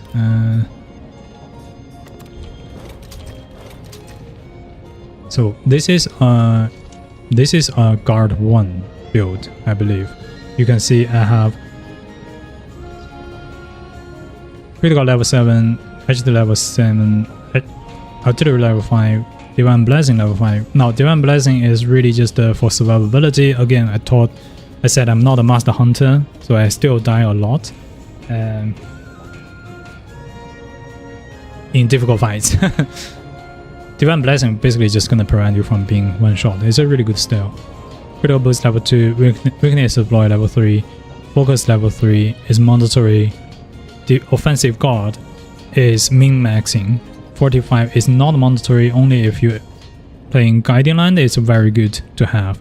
Just die twice and start to play Guiding Line. Capacity boost is mandatory, and guard level 1. Guard level 1 will help if you are using guard points. You have level 5 of guard. So that's basically it. But sometimes I like to use this one for Savage Axe playstyle. So for Savage Axe, I don't need as much of artillery. If I do have additional slots, I will definitely slot them in. But look, I just decided I'm gonna focus on Part Breaker. Part Breaker doesn't increase your damage at all, but it will increase the part break damage. It's a different type of gauge, but it's not like you're depleting the monster health faster. It's just they're breaking their part more quicker. So let's recap on the armor set.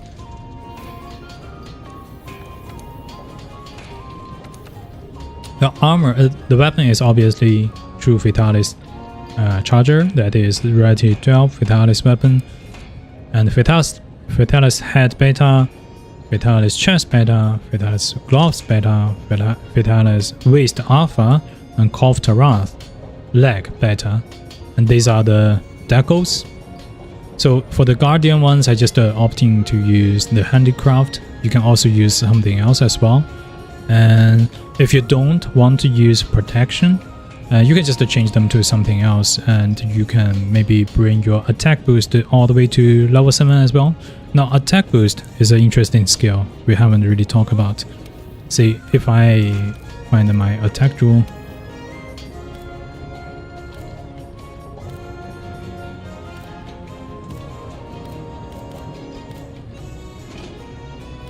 come on, where is it?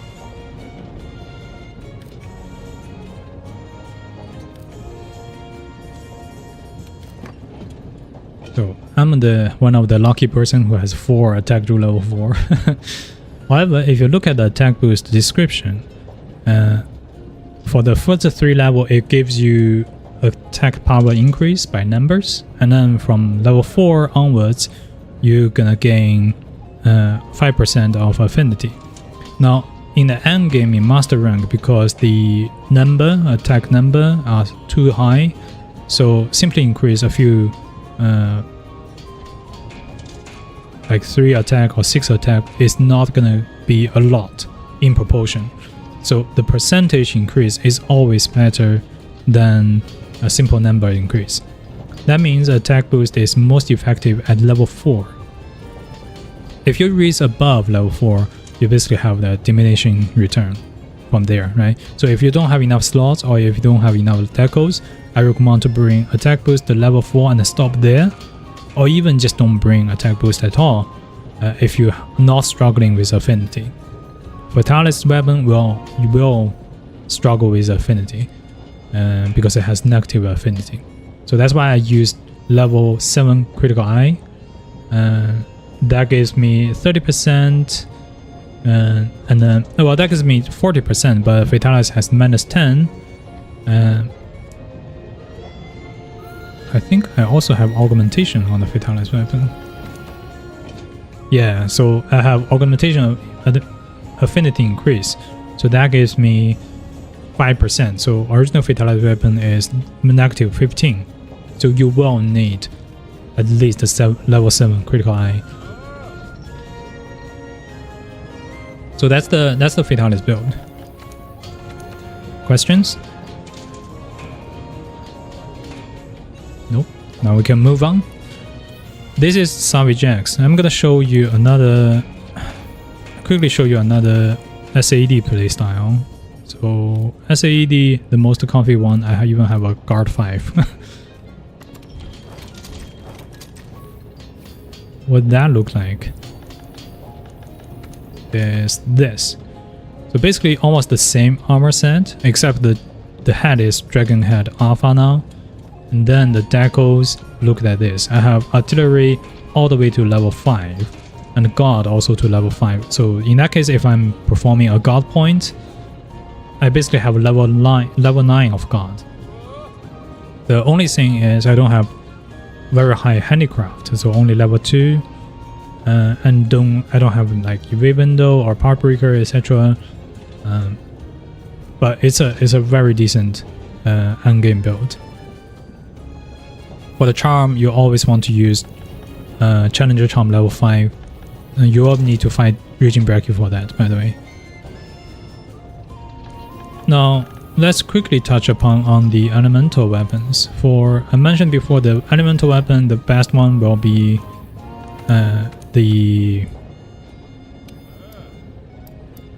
either the Kejar, which is Koftaras ones, or the Safijiva ones. Do I even have a Safijiva elemental weapon? There's a dragon one, yeah. So both of them require you to do some grind. So you either have to fight Koftaras over and over again, or you have to fight Safijiva over and over again. But the grind is not that much. It's decent enough. It's much less than how you have to farm attack boost level 4 decals. However, if you're having a Kejar elemental weapon, you have to make sure you augment correctly. So if you go to augmentations for the Kejar Ice, you can see I have level 1 health boost, health regen, and level 2 elemental status effect up. So level 1 health regen is always recommended for any weapons. All the weapons, when you do endgame, you want to augment with at least level 1 health regen. Well, not at least, level 1 is enough, should I say. For elemental weapons, you can have another 2 level elemental boost. And then, most importantly, remember you have these custom upgrades. If you go in that, you can upgrade elemental boost all the way to level 7. That increases your elemental damage quite a bit. So if I remove that, I think the one I used was Sharpness. Actually, I don't remember which I used. Oh yeah. Remove a little bit more. A little bit more.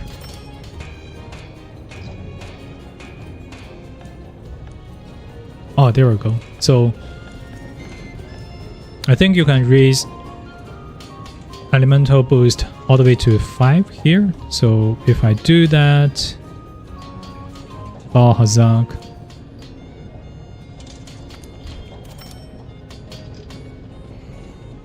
And I can do another Bal Hazak. And then I can then do another Nergiganti mode. So you're at level 5 I already have S damage 740. So that's a quite a big chunk. That's a very high S damage, shall we say. You can basically top off Alatreon with a couple Savage Axe move. But yeah, that overall that's all the build. So we covered the progression, we covered endgame build, we covered the elemental weapons, and that's it. Anyway, I think we should just go for some hunt, right? Oh, someone actually joined the... You know what? In fact, I'm gonna send the PlayStation 5 ID. If anyone wants to join, welcome.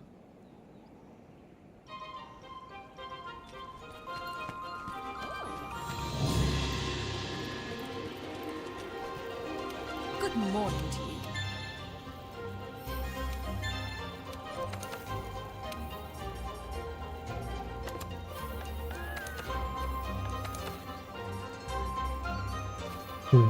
I think I was... Yeah, I'm trying to farm a Gold Wrathing Crown. Gold Wrathing is really annoying. I mean, I'm not really good at this monster, but I still need his smaller crown, I believe. Let's see. Yeah, silver and gold. I need a small from gold, and I need a large from silver Rathalos. Let's do a gold Rathian. Hey, you!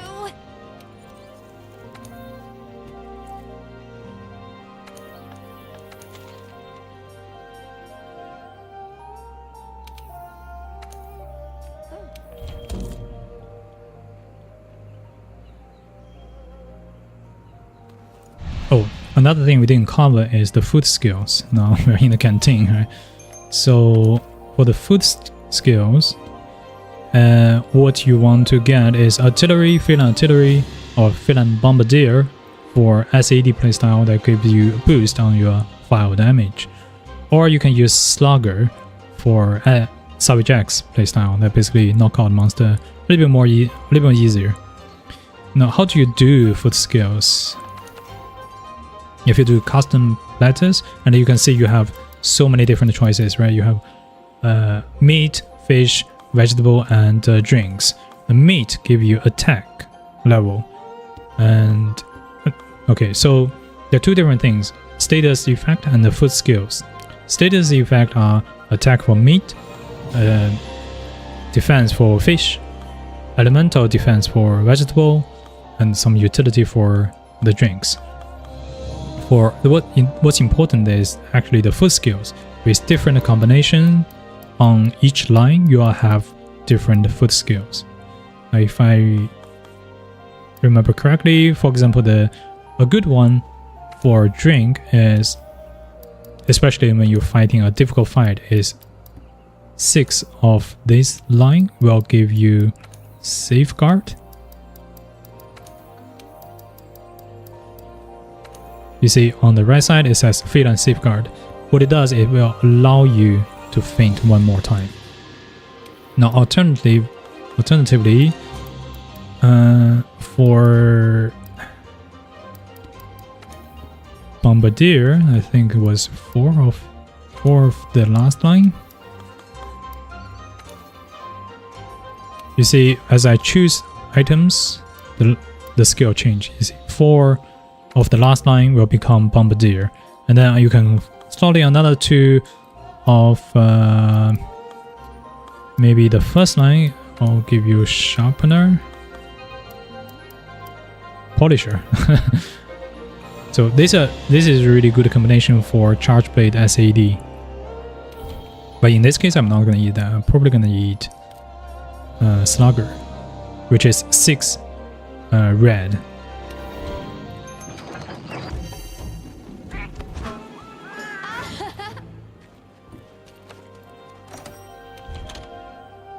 Okay, let's go for some hunt.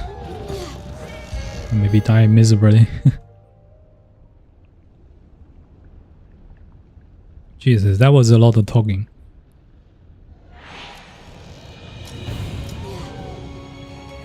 Oh shit, I hope I brought antidote.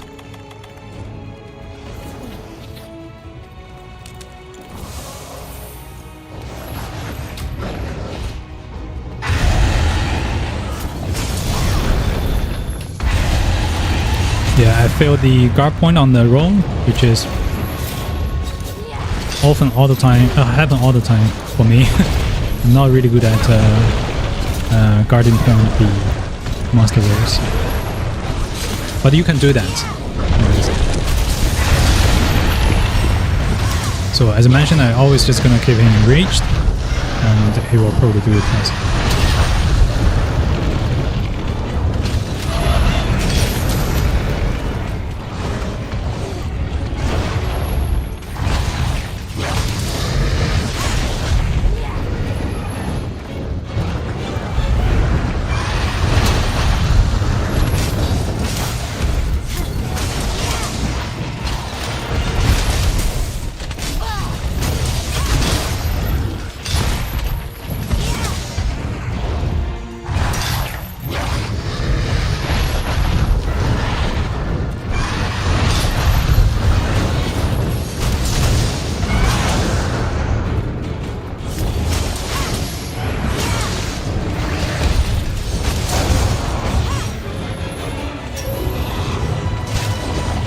Let's see if we can get the timing right. That's...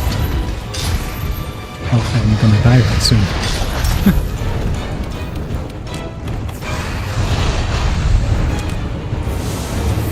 That's the danger of Rocksteady Mental.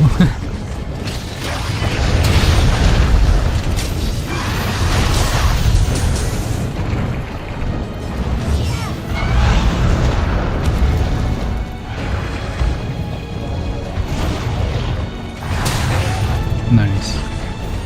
Okay, now we can damage.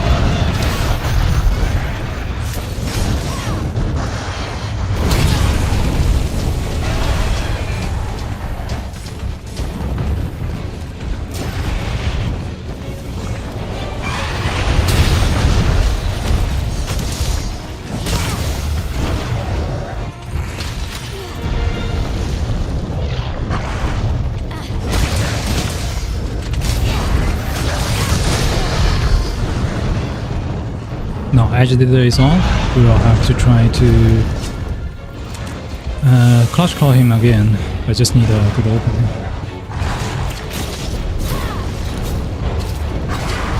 Nope, that's not it.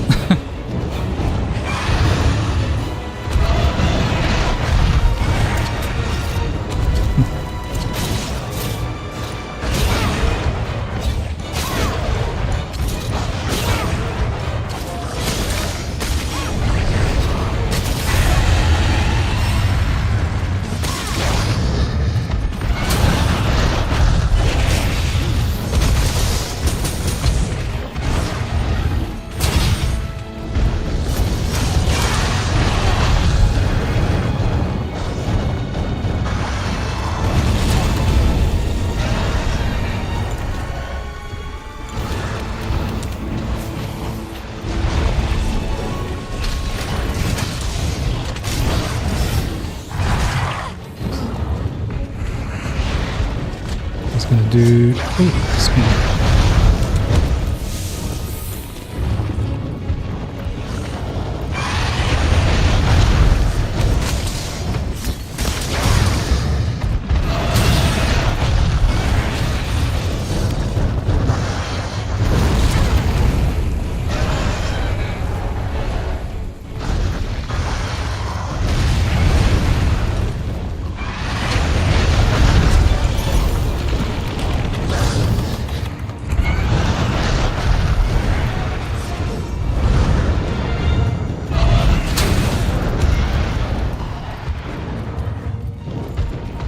Okay, let's bait the fireball.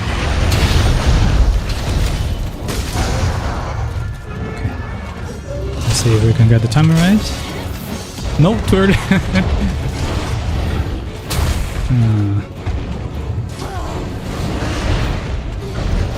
Fireball. And spin.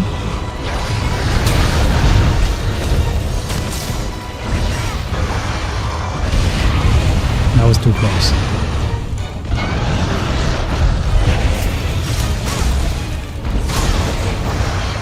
Oh,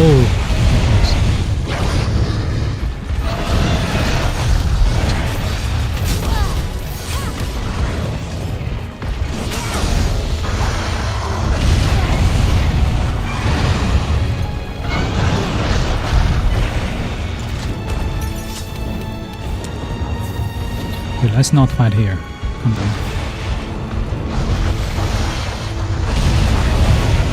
And spin.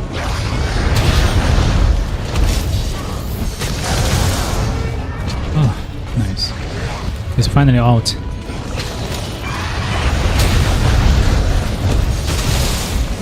Ah, his agitator is gone again.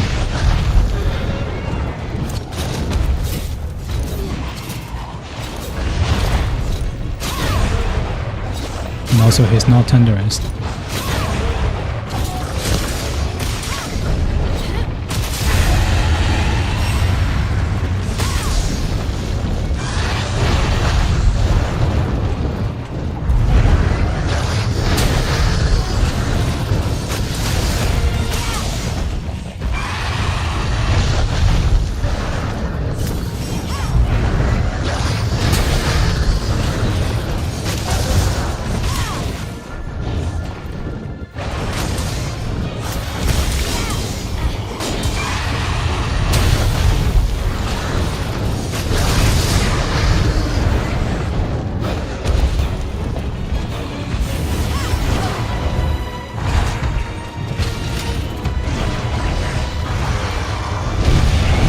Play the spin.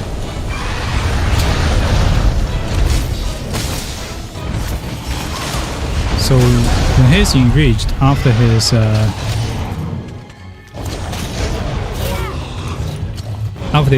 two fireballs, he's always going to do that spin attack. When he's not enraged, he will do 3 fireballs. Maybe I should say shield.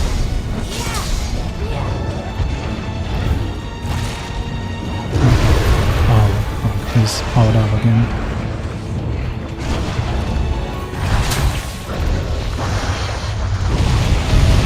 Now he's gonna spin.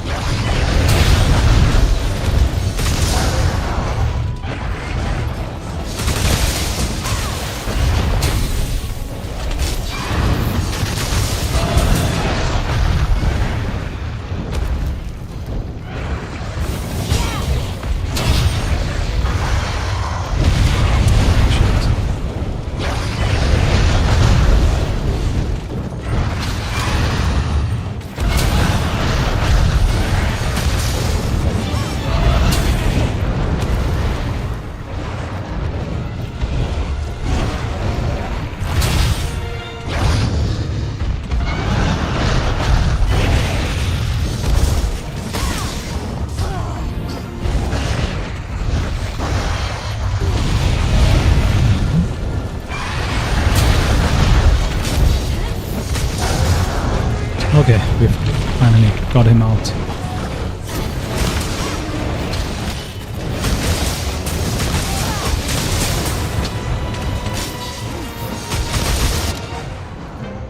Whew.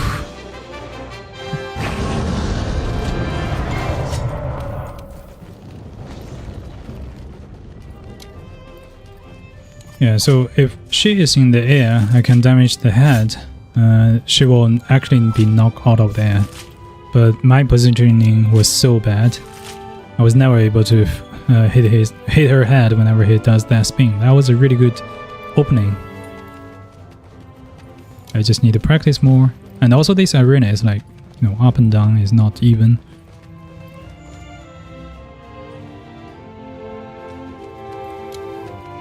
And I don't think you're a small crown, are you?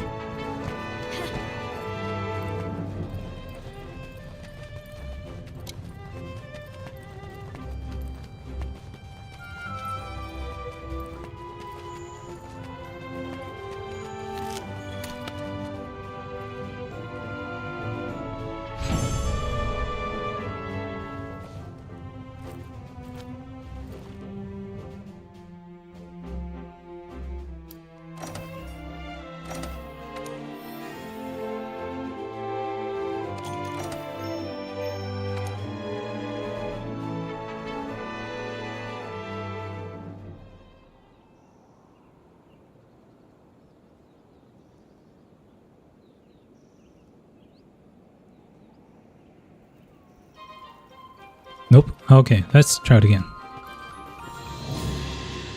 Hey, you!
So her moveset is pretty similar to Rathian, except she can power up, but then her damage on the fireball has a really big blast radius. So that's just the one thing we got to be careful of.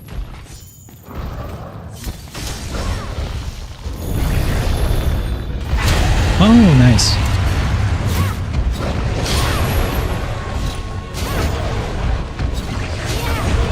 So the guard point timing is when her head is getting low at that time.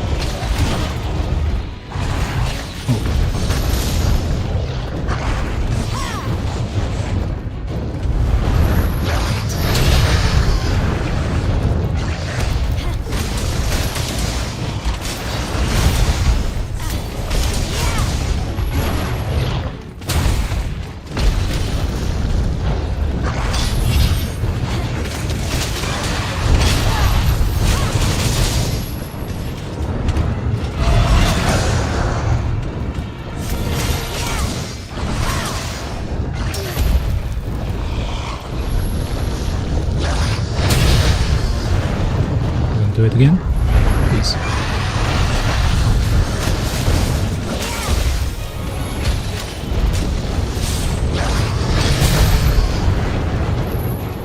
Please do it again. You see, my position here is so bad. I'm not even hitting.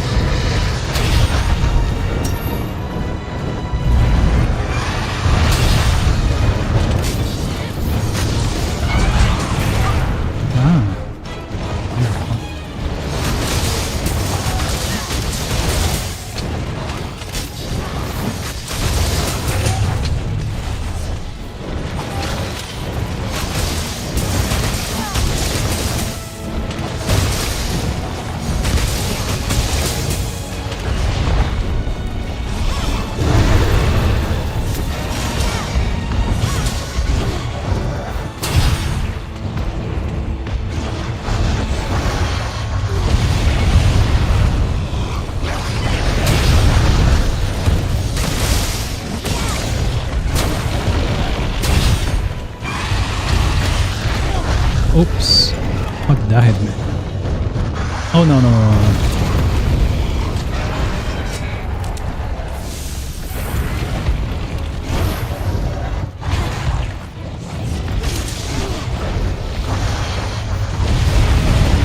Over here.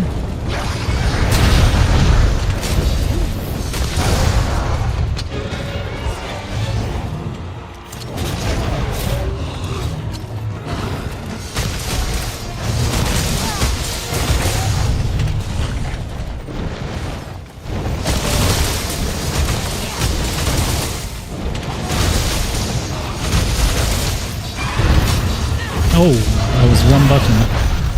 I was gonna cancel SAED into EAED, but...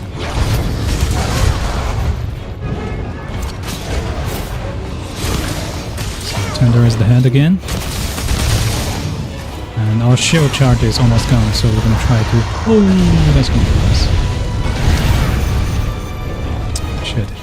It's also not enraged, so I didn't anticipate she's gonna do the third fireball.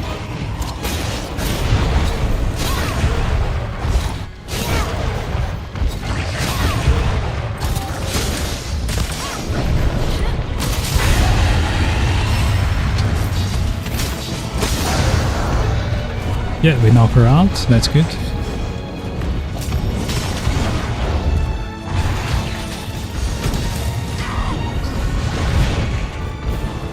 Fireball.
Oh, I didn't use that. That would be very stupid to die now.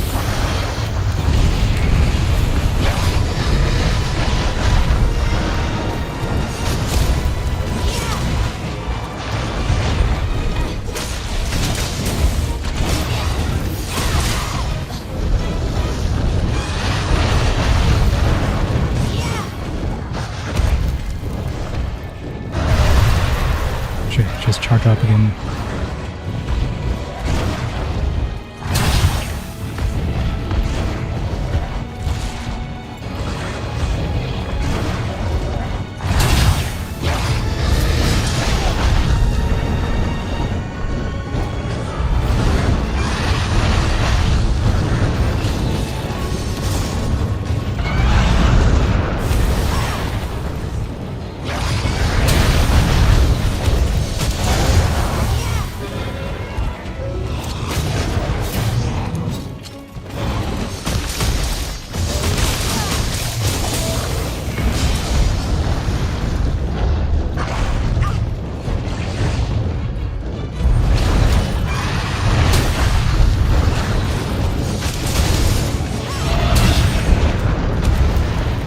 Oh, in fact, I think she's ready to be captured. Oh, she was ready a long time ago. I just didn't see it.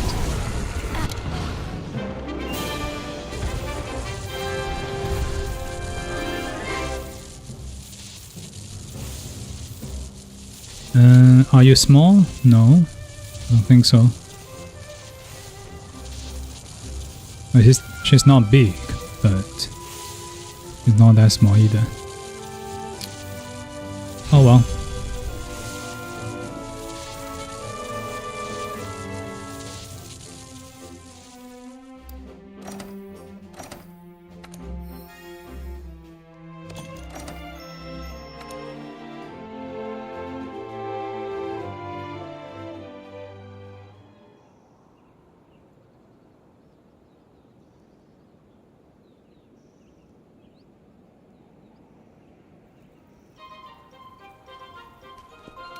Buenas tardes.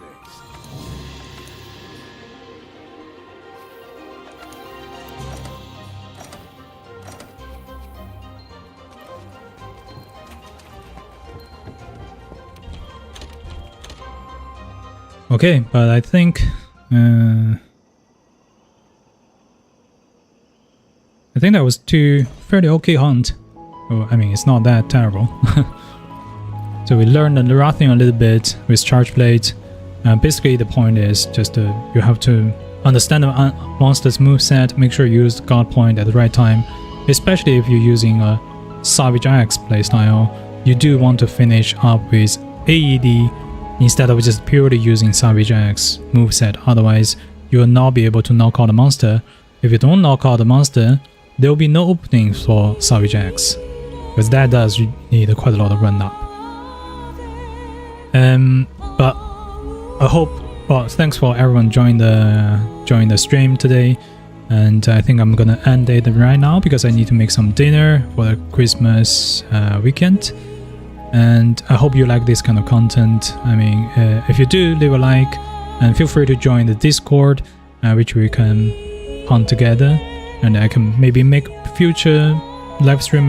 We can talk about other weapons as well. Charge Blade is one of the most difficult ones for sure, so that's why it spent us over an hour just talk through the basic moveset at the start of the stream.